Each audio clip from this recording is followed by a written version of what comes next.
ఏముంది తనలోన గమ్మత్తు అంటే అది దాటి మత్తేదో ఉందంటూ అంటూ తనకన్నా అందాలు ఉన్నాయి అంటే అందానికే తాను ఆకాశమంటూ నువ్వేనమాట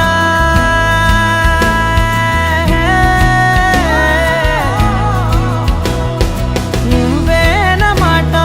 వినకుంటే మనసా తానేని మాట వింటుందా ఆశ నా మాటలుసా నేనెవరో తెలుసా నాతోనే ఉంటావు నన్నే నడిపిస్తావు నన్నాడిపిస్తావే మనసా మనసా మనసా మనసార బతిమాల తన వలలో పడబోకే మనసా పిలిచా